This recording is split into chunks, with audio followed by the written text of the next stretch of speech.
Hilda panggilannya ya? Ya, Assalamualaikum, Ceh. Waalaikumsalam kok. Masya Allah, sehat? Alhamdulillah sehat. Alhamdulillah. Sekarang kayaknya cerah ya? Ah, gitu ya. Cerahnya karena cerah apa nih? Karena nikmat Islam atau gimana? Karena wudhu ya. Oh, karena udah, Masya Allah, wah, keren. Gimana kabarnya? Alhamdulillah baik kok. Alhamdulillah. Waktu itu apa? Syahadat bulan apa ya? Lupa juga saya. Waktu syahadat tanggal 25 Agustus. 25 Agustus, September, Oktober, 2 bulan ya? Belum sumur jagung berarti ya? Iya, belum. Alhamdulillah. Udah bisa sholat? Udah, alhamdulillah udah. Udah hafal berapa juz? Belum.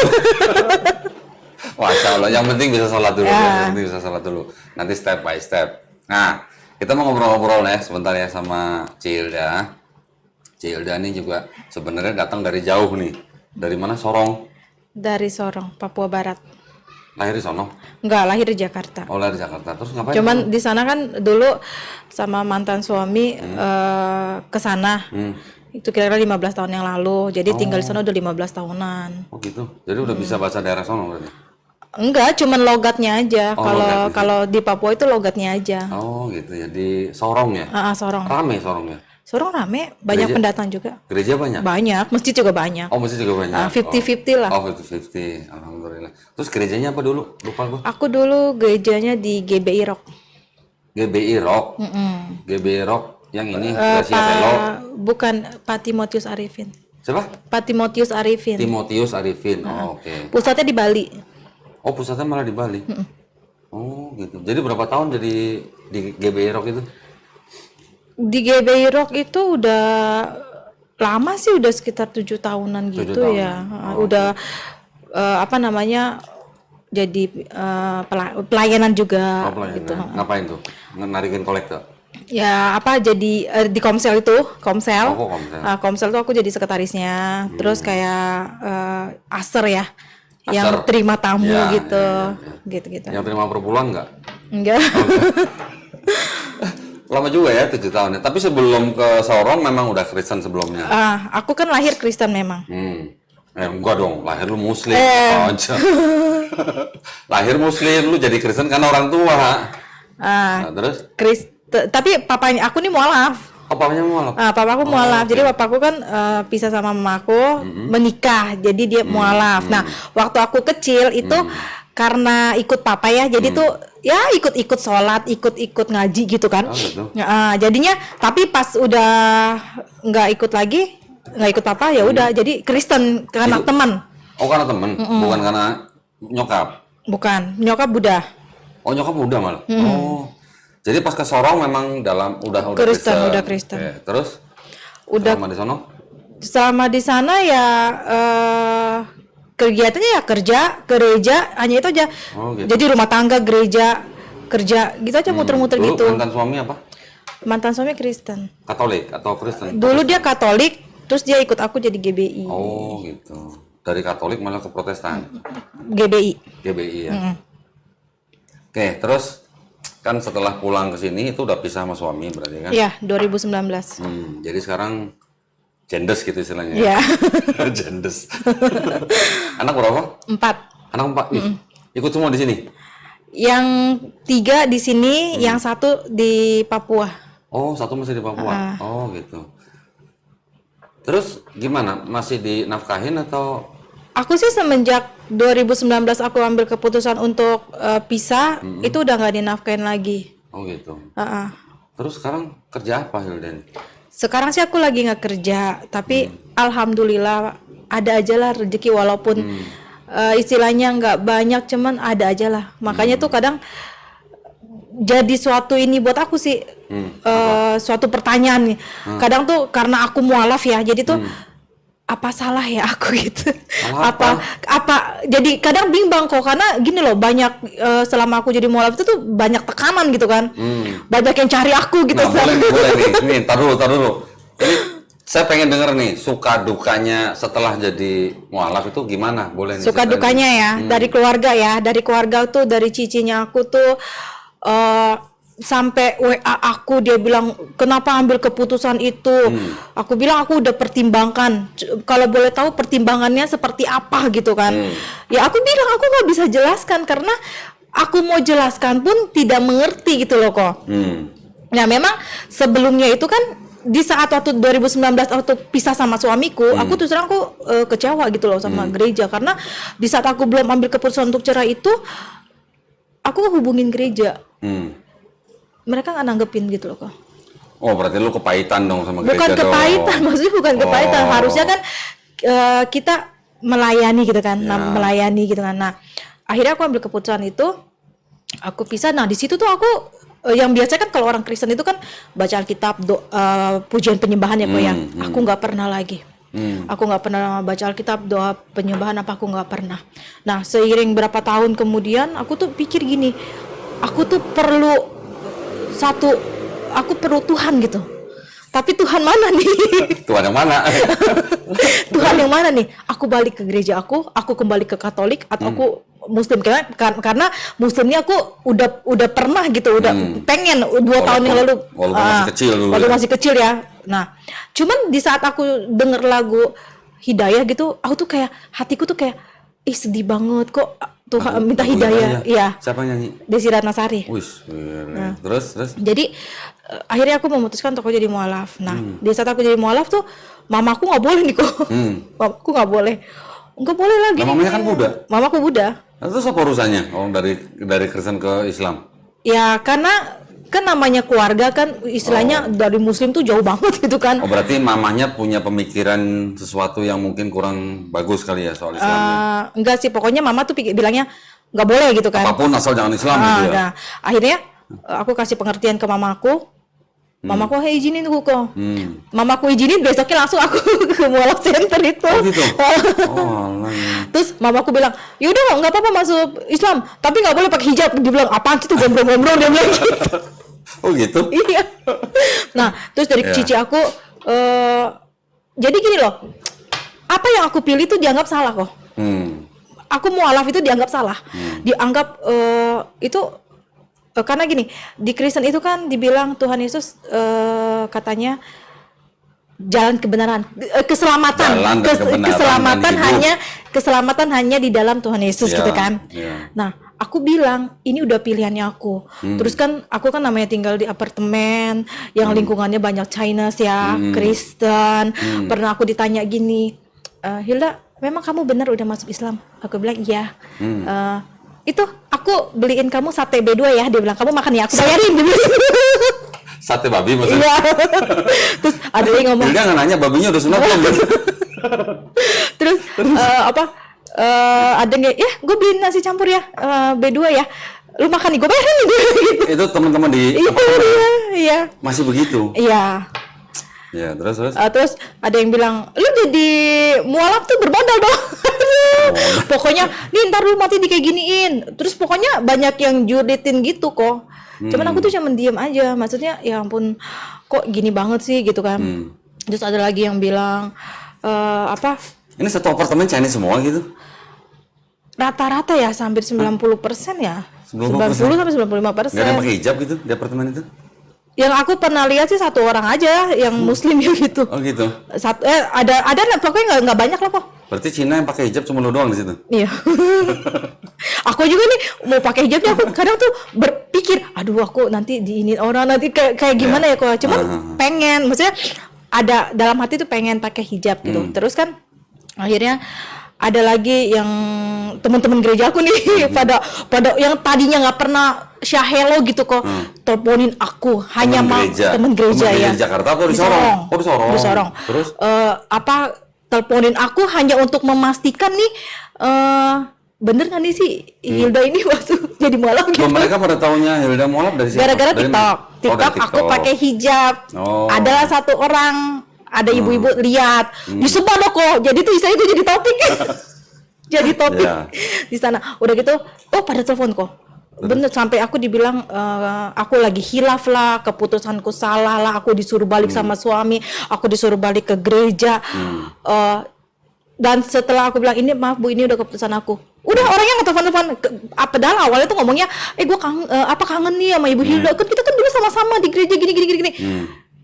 Padahal tuh hanya untuk memastikan aku bener mualaf apa enggak gitu. Pendetanya nggak telepon. Nah, waktu itu aku dengar dari teman pendetanya itu, waktu khotbah itu menyampaikan lah ada sama jemaat kalau memang dia nggak sebut nama, cuman kan kalau orang yang kenal aku kan tahu dong itu Ibu Hilda. Sampai temanku bilang, Ibu Hilda, kamu gosipnya kamu tuh tersebar roh gitu di Sorong gitu. Aku bilang, wih hebat banget gue kayak artis. Kayak artis. Jadi tuh dari umur satu gitu. Sampai ada teman aku tuh yang nggak mau aku hubungin lagi ya kok, karena aku mualaf, karena dia udah teman baik banget aku sama dia. Di Sorong ya, teman baik banget. Dia memang pesan, Hilda jangan sampai lu masuk Islam nih, jangan. Tapi pas beletak begini aku masuk Islam, kok tahu aku WA dia nggak ini sampai detik ini dia nggak mau balas aku gitu. Ada lagi yang kasih kesaksian sama sampai minta nomornya aku boleh nggak nih minta nomor Ibu Hilda? Aku bilang kasih aja nanti aku jawab gitu. Akhirnya dikasih tuh kok, sampai dia kasih kesaksian apa panjang. Aku nggak baca, aku diemin aja. Maksudnya ya istilahnya gini, banyaklah yang mungkin menganggap negatif, mungkin menganggap salah atau kayak gimana. Cuman aku cuma bilang gini, ini udah pilihannya aku. Dan anak-anakku juga di rumah kan mereka Kristen semua ya kok. Sampai kok mantan suamiku tuh harus anak-anak ke gereja. Jangan sampai aku ngajarin tentang Islam gitu sama anak-anak aku gitu kan. Terus sampai aku nih ikut ke gereja nih, fotoin anakku nih ke gereja, aku kirim ke mantan suami. Anak ke gereja, foto, kirim ke mantan. Kalah, ini ojol. Apa gitu kok. Terus? Kalau enggak nanti akibatnya fatal lah, nanti dia gimana gitu. Ya aku istilahnya gini loh kok. Malah anakku bilang gini, Mami semenjak Mami masuk Islam, Mami tuh jadi lebih baik katanya. Gitu? Anaknya ngomong? Iya, Masya Allah. anakku. Terus? Anakku ya, aku nggak ngajarin dia tentang Islam gimana. Anakku suka bilang, Masya Allah. Cewek. Oke. Dia suka bilang, diajak sholat? Ya aku nggak mau paksa, nggak bisa paksa. Ngajak doang, bukan paksa ngajak. Kok tahu nggak? Aku kalau subuh, kalau misalnya azan gitu ya, anakku yang bangunin. Nih, Mami nggak sholat. Iya aku sholat. Padahal dia beda gitu kan. Terus kalau misalnya umur berapa itu? Umur 12 tahun. Oh 12 tahun. Malah dia kadang suka bilang, Masya Allah, ya Allah, gitu. Ya aku bingung, ini anak ngomongin aku nggak ngajarin gitu loh kok. Oh gitu ya. Udah kalau udah begitu mah sholat aja. Dia nggak bisa, bapaknya belum. Karena bapaknya. Terus kalau kemarin aku sakit nih, anak aku malah bilang gini, makanya sholat. Aku digituin sama dia. Aku bilang orang Mami sholat kok, dia bilang gitu. Terus kan aku lagi sakit, aku baca Al-Fatihah ya kok. Dia bilang gini, iya kalau sakit aja baca Al-Fatihah, kalau nggak sakit aja. Aku jadi, kok dia anak lagi itu anak aku, padahal dia Kristen kok. Wah, Masya Allah. Tapi itu anak berarti udah mulai dihampirin hidayah itu kalau begitu. Ya, cuman kan dia masih takut. Masih takut sama papanya ya. Karena bapaknya kan tanya, Mami ada ajarin kamu yang berbau Islam nggak gitu? Oh, gitu? Baca-bacaan gitu. Waduh, Anak dimonitor gitu ya? Iya, enggak. Makanya kan dia harus ke gereja. Anak-anak semua dipantau harus ke gereja. Nggak boleh ikut jejaknya Mami gitu. Sampai begitu ya? Iya. Tapi kenapa anak yang sekarang ikut di Jakarta itu kenapa nggak ikut di Sorong aja kalau begitu? Nah, justru mantan ini minta anak ini untuk bawa ikut dia karena takut kebawa aku jadi mualaf kayak gitu. Aku sih bilang, aku nggak paksa anak untuk ikut agamanya aku. Tapi dinafkahin nggak itu anak? Anak aku ini dinafkahin setiap bulan hanya dikasih 650 buat untuk makan. Oh, terus yang lain-lain? Yang lain-lainnya aku harus tutupin dengan uang aku, padahal aku juga nggak kerja gitu kan. Waduh. Nah terus gimana nutupinnya? Ya itu kadang ya itu juga kadang aku juga kadang bingung juga. Cuman alhamdulillah ya itulah kok, ikhtiar sama berdoa aja. Iya benar. Kadang aku juga pikir gini, kok ujiannya ini kok berat banget gitu ya, kadang berat amat. Cuman ya itulah, aku selalu diingatkan sama teman-teman di sujud terakhir itu doa gitu kan. Doa. Aku lakukan itu aja kok. Alhamdulillah, tahajud. tahajud terus jikir gitu aja. Duha. Aku nggak tahu doa, cuman aku jikir aja sih. Oh. Kadang tahajud ini ya. Ya. Duhanya cobain deh duhanya. Ya, duhanya cobain. Sekali-sekali lah. Kalau bisa tiap hari lebih bagus lagi. Duha sama tahajudnya. Doa mata. Nah, pokoknya intinya gini. Pokoknya asal kita yakin bahwa diri kita yang udah jadi mualaf ini dalam tanda kutip ya bersih gitu ya. Dalam tanda kutip bersih, insya Allah cukupin. Amin. Yakin aja itu. Asal bersih ya, dalam tanda kutip ya. Bersih dalam arti pokoknya nggak ada istilahnya yang nggak disukai Allah gitu lah. Kita bersih, kita tawakal. Tawakal itu berarti ngikutin perintahnya, jauhin larangannya. Kita jalanin syariatnya semuanya. Insya Allah pasti bantu lah. Amin. Makanya sering main sini. Kita di sini ada rumah Quran. Jauhnya itu. Jauh ya. Berarti ongkos ya. Iya. Dari Jakarta Barat ini. Cengkareng. Masya Allah. Ya, tapi alhamdulillah ya hari ini Hilda sudah datang sini sharing-sharing dengan kita. Nah, tadi keluarga, tetangga di apartemen, teman-teman di gereja lama. Ada lagi nggak yang dalam tanda kutip tuh menyerang gitu? Ya mantan sih selalu bilangnya tuh salah, keputusan aku nih salah kayak gitu. Ingat gak apa yang didiskusiin sama mereka gitu, misalnya sama teman-teman gereja? Hilda jawabnya gimana? Kalau kemarin sih sampai temanku tuh video call dia bilang gini, Nyah, kan panggil aku Nyah ya, Nyah, coba aku mau tahu kenapa bisa ambil keputusan untuk menjadi mualaf gitu. Dapat hidayah. Coba ceritain hidayahnya seperti apa gitu. Nah, aku bilang gini, aku nggak bisa utarakan ke kamu karena kamu nggak ngerti gitu loh. Terus dia bilang gini, mungkin di saat ambil keputusan itu lagi nggak happy ya, dia bilang gitu, lagi nggak happy, lagi tertekan katanya. Terus pokoknya lagi dalam keadaan no good lah gitu ya kok. Aku bilang gini, enggak. Aku lagi happy kok. Di saat aku memutuskan untuk aku menjadi mualaf, aku lagi happy. Aku bilang gitu. Terus dia minta, iya hidayahnya apa gitu. Dia bilang. Nah aku bilang, aku sampaikan ke kamu juga, kamu gak bakal mengerti. Aku bilang gitu. Tolong diterima aja gini. Aku menjadi mualaf, itu udah keputusan aku. Dan tolong hormati ini, gitu aja. Nah terus tadi kan cerita kecewa sama gereja. Kecewanya gimana maksudnya? Kecewa gini loh kok. Aku kan dulu pelayanan di situ. Maksudnya gini, di saat jemaatnya ada masalah, harusnya kamu gini loh kok. Selalu kan dibilang kita nggak boleh tergantung sama orang gitu kan. Selalu kan dibilang seperti itu. Kita harus tergantung sama Tuhan. Kita harus ini Tuhan. Sekarang gini, kalau kita jatuh, kira-kira bisa nggak kita menarik diri kita sendiri? Apa kita butuh orang lain? Nah, di saat itu aku butuh orang lain. Di saat itu mungkin butuh teman gereja untuk topang aku dalam doa mungkin ya, untuk menyemangati aku. Tapi mereka menjauh. Nah, setelah aku menjadi mualaf, orang ini yang dulu aku minta untuk sharing, aku mau bisa itu, telepon anak aku.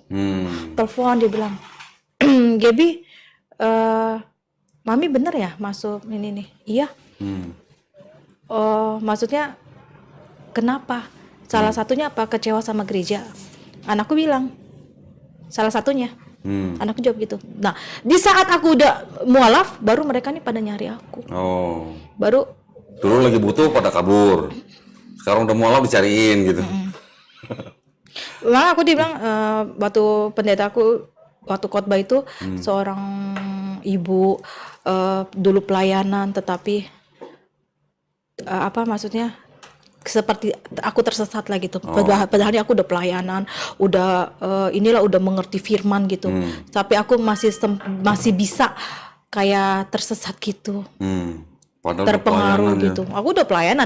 Alkitab aja tuh aku udah baca dari Kejadian sampai Wahyu tuh sampai 7 kali tuh lebih. Serius? Iya. 7 kali? Iya. Full gitu bacanya? Full. Terus nggak tahu selama 7 kali baca Bible itu nggak tahu di dalamnya ada kontradiksi?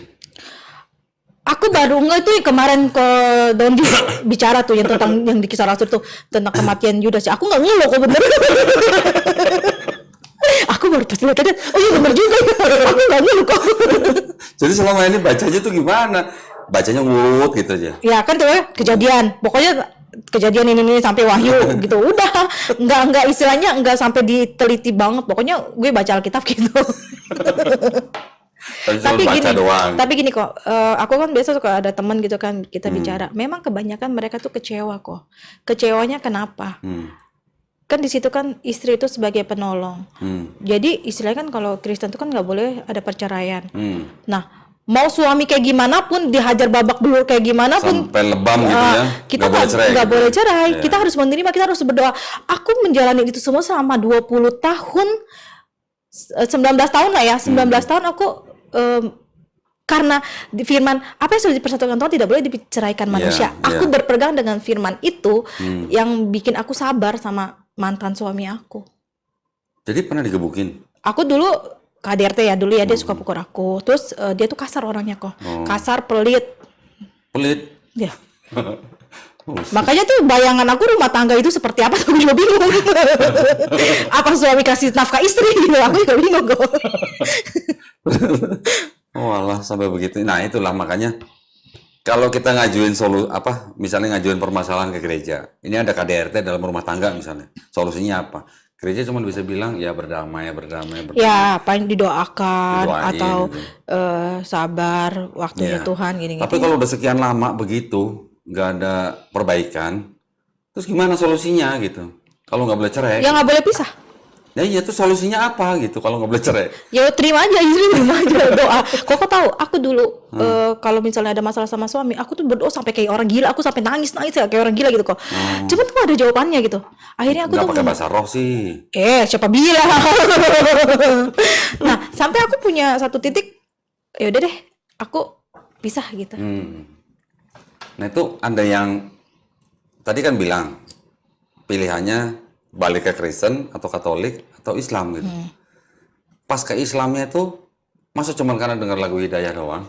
Sebenarnya sih dari 2 tahun yang lalu itu udah pengen nih jadi mualaf. Cuman nih belum tahu caranya.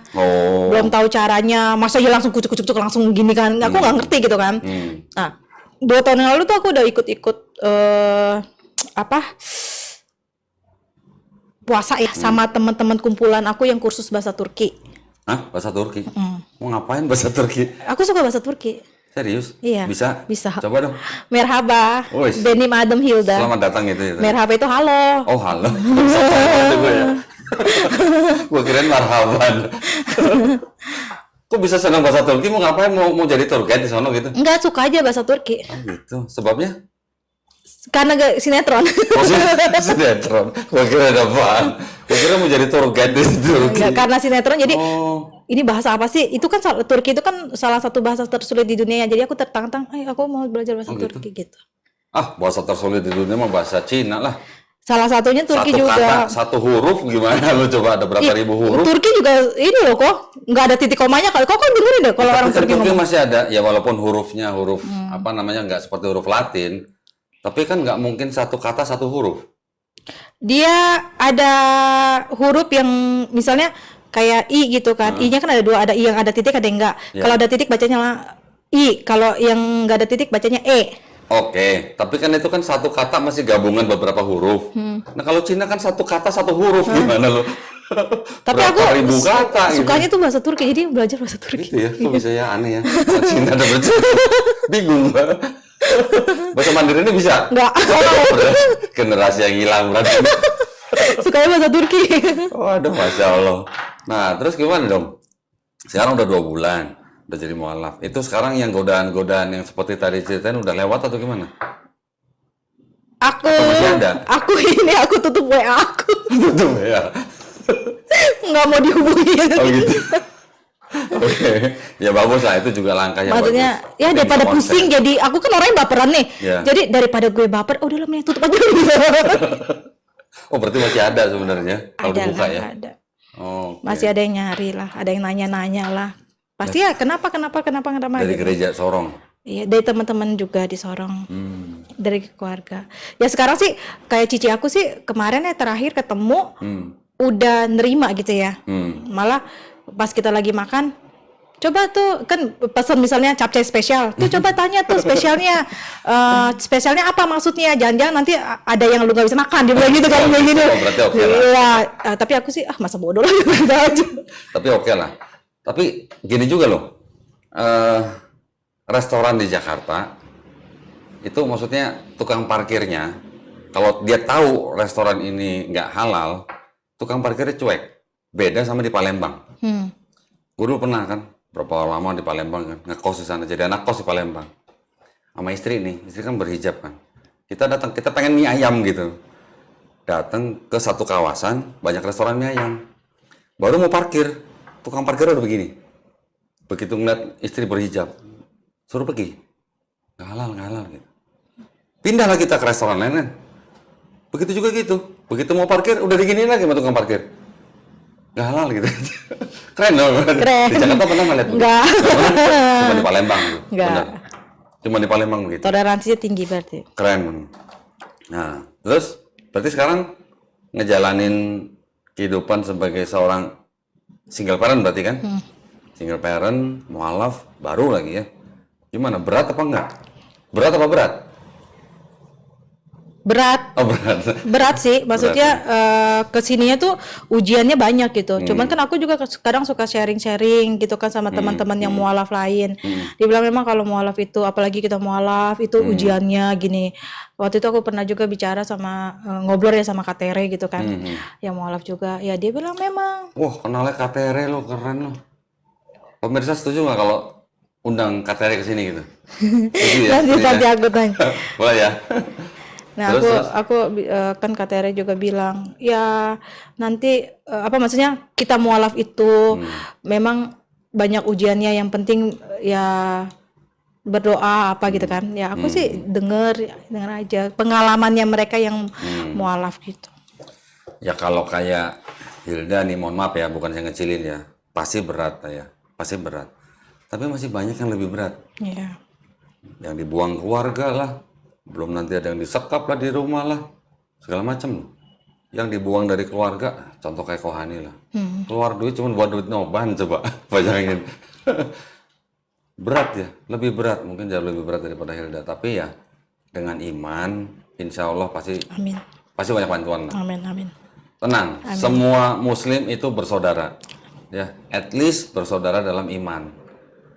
Jadi, ya, semua muslim itu bersaudara. Jadi jangan takut. Gitu-gituan. Hubungin mualaf center. Amin Ya. Mudah-mudahan juga siapa Hilda nih bisa menyelesaikan masalah yang belum kelar. Amin. Ya, biar cepet, biar semuanya dimudahin. Nanti biar apa namanya? Sekarang nih, mulai dari sekarang menjalani hidup yang baru gitu. Bukan jadi manusia baru kayak dibaptis sih, bukan. Malah menjalani hidup yang baru sebagai seorang mualaf, ibu rumah tangga, single parent ya. Insya Allah mudah-mudahan dikuatkan, dimudahin. Ada lagi mau ceritain? Ya, kadang tuh orang tidak mengerti. Kalau orang bicara mungkin nyinggung kayak gimana, nggak ngerti perasaannya kita kayak gimana gitu kan. Sabar aja, Ya, udah sabar. kadang kayak di apartemen aku kan sampai dibilang aku, lu jadi mualaf tuh bermodal lah gitu kan. Sampai ini nanti lu mati kayak giniin gitu. Dipocok, aduh, mati aku. Emang diapain? Kasih Kasih lihat video pocong gitu kan. Dikafanin. Kan ini nanti lu kalau mati diginiin gitu. Tanya dong, Yesus dikafanin nggak gitu? Sama sih sebenarnya. Lagi? Sampai pokoknya banyak yang kayak lu masuk Islam nanti gini gitu. Cuman maksudnya tolonglah hormati gitu keputusannya kita. Kita kan juga hidup misalnya bukannya dari orang itu ya. Misalnya ya hormati aja lah. Kadang aku sedih loh kok, maksudnya aduh gitu. Janganlah, jangan sedih lah. Kalau misalnya digoda lah, dalam tanda arti digoda tuh, lu nggak tahu jawabannya. Coba tanya ke kita. Kalau cuma dikafanin aja gampang. Suruh baca Bible, Yesus dikafanin kayak gitu. Istilahnya Yesus jadi pocong nggak kalau di Bible?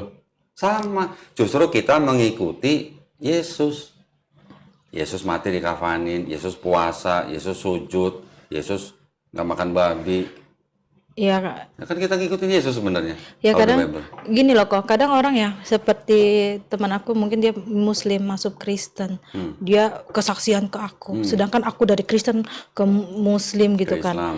ya apa kan itu kan istilahnya tergantung orang ya, maksudnya nggak bisa kita saya samain sama kamu gitu, maksudnya ya aku menghormati kamu, ya kamu juga harus menghormati keputusan aku Iya. gitu, jangan istilahnya apa sih namanya sih, Merendahkan. bukan merendahkan kok, gua aja nih dari Islam nih masuk ke Kristen nih, Mimpi lihat Yesus gitu.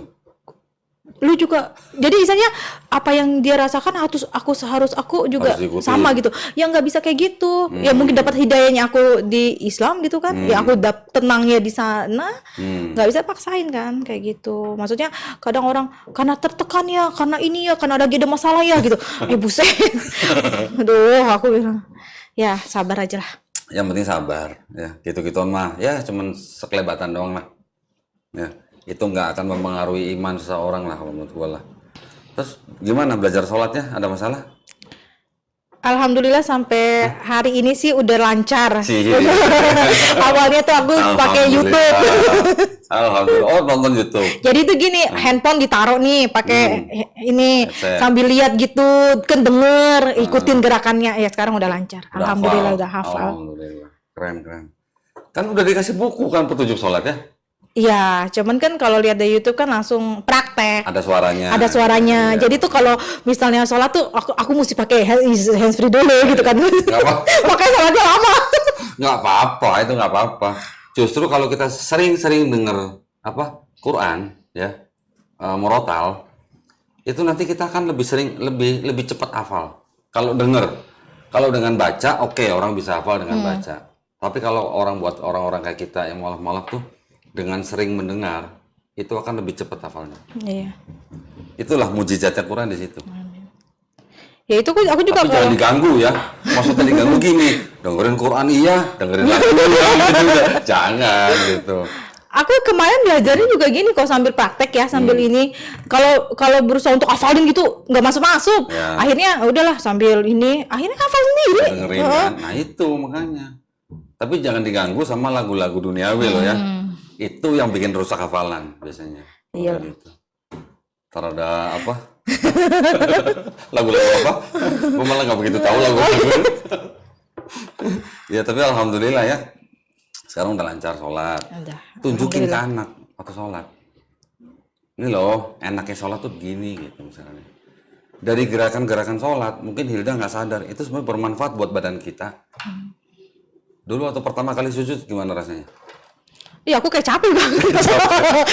kayak kalau habis sholat aku capek banget gitu. Kayak orang yoga kan? Kayak orang Kayak yoga kan? kayak habis lari apa gimana ya, capek gitu. Tapi kalau udah biasa, masih capek ya sekarang? Sampai sekarang Enggak. Enggak dong? Enggak. Justru dengan nurutin sholat, itu kayak orang yoga sebenarnya. Kalau digerakkan dengan benar ya, gerakannya dengan benar nih. Diregangin ototnya, sujud ya bener-bener sujud, wajah ke tanah atau lantai gitu. Terus pas lagi duduk di antara dua sujud, itu kalau benar-benar diregangin, ruku ya. Ruku juga kalau diregangin bener, enak badan. Serius, malah bisa buat terapi sebenarnya. Tahajud itu dianggap bisa menjadi terapi buat orang yang sakit. Kalau dia masih bisa bergerak full ya. Kalau udah telentang sakit itu ya lain ceritanya. Tapi kalau lu masih bisa gerakin sholat full dan kita tahajud, itu dianggap sebagai terapi buat badan kita. Karena bukan cuman gerakannya doang, tapi waktunya. Makanya dibilang kan yang paling bagus 2/3 akhir kan. Di jam-jam itulah, itu yang udara paling seger, paling tenang, otak kita tenang, otak kita dapat asupan oksigen dan darah yang lancar gitu. Itu justru waktunya. Cobain deh. Ya. Nah, itu dengan sujud, dengan sholat, kan perintahnya Allah kan sholatlah untuk mengingat siapa? Mengingat Allah kan. Setiap kali kita sholat, kita pasti ingat Allah kan. Dengan sholat, kita ngelakukan gerakan yang benar, insya Allah badan kita juga sehat, otak kita tenang. Kalau otak tenang, khawatir nggak punya duit? Ya khawatir boleh, dikit-dikit lah boleh. Tapi insya Allah pasti dijawab. Istilahnya doa kita pasti dijawab Allah. Amin. Ya buktinya sampai sekarang masih bisa makan kan? Masih. Tuh. Ya kan alhamdulillah kan. Ajarin anak pelan-pelan. Maksudnya bukannya terus maksa, ayo masuk Islam. Enggak, jangan. Kita tunjukin aja. Dengan sholat begini, kok badan seger ya kalau habis sholat ya gitu misalnya. Siapa tahu ya, hidayah Allah kan, nggak tahu kan. Malah kan anak cowok aku kan ada di Sorong ya. Ya memang sih saya masih ABG lah kok ya. Jadi saya kenal cewek nih. Aku tanya ceweknya apa. Ternyata ceweknya muslim lagi. Dan mati aku mati deh. Maksudnya aku bisa diomelin ini istilahnya. Waduh. Ini ikut-ikutan malu nih aku. Begitu. Dan mati aku. Aduh, dan mati aku. Dan tapi aku bilang ya udahlah nggak apa-apa. Aku bilang gitu aja.